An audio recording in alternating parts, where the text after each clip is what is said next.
شوربة المية.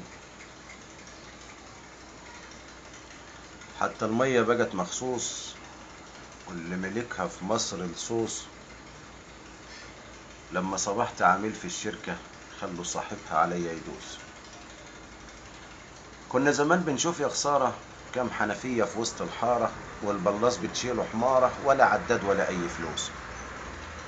شركة ميتنا اتصالات جايبة المية مع الحشرات، والموبينيل ما فيهاش رنات، دايما ناشفة وعايزة تروس. كل يومين بنلاقي فاتورة جاية بأصل و30 صورة. مجلس شعب ومجلس شورى كله بيشرب مية بسوس. يعني الدولة ما هنش عليها، حتى المية اللي نعيش بيها نهر النيل ما بخلش عليها، بس الحظ طلع منحوس.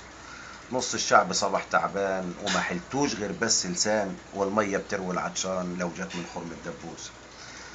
ايامنا الحلوة بتفوت وبتسقط مع ورق التوت، اهي عيشة واخرتها الموت، وهو احسن ما تعيش مفروس. صرفوا المية خلاص بالبون، فيها الطعم وفيها اللون وفيها ملامح مليانسون. شوفوا اسناني ما عادش دروس. طز في مبنى وزارة الصحة لو مش لاقي علاج للكحة، واللي ملوش في مجال يتنحى وياكل عيشه بأي غموس. عايز احس في يوم بكياني والقى المعدة ماهيش وجعاني. طعم المية ضرب مصراني ومش مستحمل اي البوس. وان كان عمر الناس هيطول انا بتوفى من عم نول.